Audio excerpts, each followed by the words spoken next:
Just to go back to that premise, the you make noise, you die, which is excellent on its own. It is a little similar to a film last year, Don't Breathe, but this is the more expanded, elegant version of that. And as Emily said, it's about a family of survivors several months down the line after an invasion. Extraterrestrial of sorts, we don't really know, but the monsters hunt through sound. And this has just completely changed how they live. There's all these new requirements that you see. They have to make paths with sand. When they're playing Monopoly, they've had to change the tokens out so it's something soft and little cotton wool balls. And they've obviously been using ASL, American Sign Language, because of their daughter, Reagan, already. But now it becomes essential to their survival. And so, it's the idea that everything has changed. And I always feel with high concept horror, it really lives or dies by how consistent that concept is drawn out. Yeah. And here I think it works perfectly because you're really dropped into the middle of it. You're not given a lot of information about where these creatures come from, how they spread. You're just plunged straight there in the middle into this genuinely terrifying experience that froze me to my seat. It's really physical, isn't it? Yeah.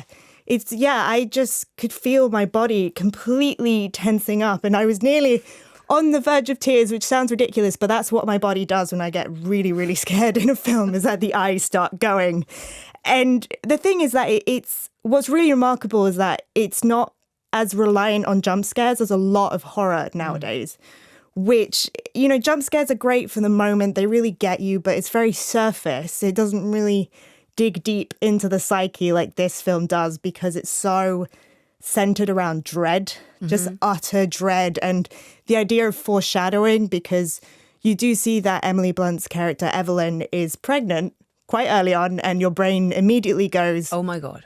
Well, that's not going to end well. I know what babies are loud. Babies are very loud, and the process of babies entering this world is very loud. And also there's the more imminent dread, the more imminent danger, which this film really, really reminded me of the emotional experience of Alien. Yeah. Because, when she's in the spaceship and you just know the xenomorph is getting closer and closer and closer, and it's just getting more and more and more extreme. And that's very much what this film does as the monsters start closing in. It's the inevitability, isn't it, almost? It's just kind of there and weighted on you. And so it's not so reliant on having to go boo, which is great. And I think as well, the idea of silence is something so anxiety-ridden. It's something that I mentioned to Emily, those two emotions of the one which is trying to sneak home late at night when everyone is asleep and you don't want to wake them up. And the second is when you're on an airplane and a baby starts crying and everyone just goes, shush, please, please, shush, just please. It's those emotions, but amplified to the absolute extreme. Yeah. Which is I would say very intense, surprisingly. And I think this film is so impressive as well for John Krasinski as a director, not only to go from actor, that we best know from The Office, to director, but when he first went into direction, he was doing, indie comedy dramas like Brief Interviews with Hideous Men or The Hollows. And now to just jump into horror with the confidence and maturity of someone that I would imagine has spent their whole life going, I'm going to direct a horror film, I'm going to direct a horror film. And I spoke to him on Thursday and he said, I don't really watch horrors. So, I just caught up. I saw Get Out and I saw The Babadook and The Witch, and then I just made this movie.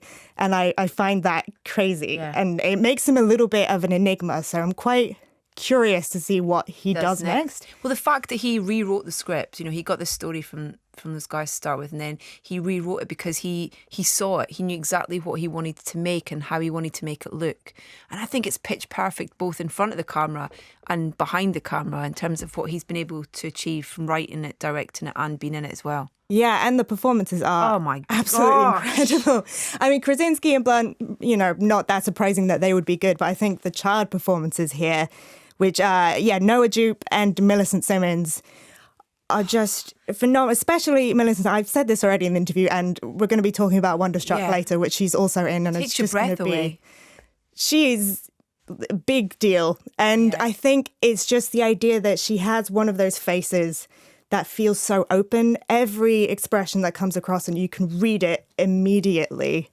And I Yeah. think the performances are so crucial here, right? Because you really want to believe in this family and believe that they'll survive. And that is what makes the horror so scary. You talk about it, we know Emily and John. We've never seen them on screen together, and it's quite magical watching them on screen. Obviously, with the sound being a big thing, there's bits of beautiful score from Marco Beltrami, but there's this use of a Neil Young song, Harvest Moon, that is just beautiful, and it's seeing them on screen together is exceptional, I think, as well. Especially because when most real life couples are on screen, it's usually a little bit awkward because I think they're psychologically trying to distance personal and the on screen, and it's so natural between them, which is. Did you ask him about what films he apart from the three that he kind of most recent ones that he kind of watched? What were the other films that were reference points for him? Because I think I read him say Jaws, but The Mist for me is another one that I really think it really reminds me of. Yeah, absolutely. He didn't mention The Mist. He did go more for Jaws. Rosemary's Baby, Alien, and he also mentioned quite a few Westerns. He was saying for the way to use silence, he looked at There Will Be Blood by Paul Thomas Anderson and the Coen Brothers' No Country for Old Men. Yeah. And you can definitely see that as well, which the idea of how landscape is treated, it's so vast and it's so alien to them. I just want to live on their farm. It just looks awesome with a little... Yeah. I mean, not with the monsters Not there. without them, if possible without them. Pre-monsters would be great. Would be great.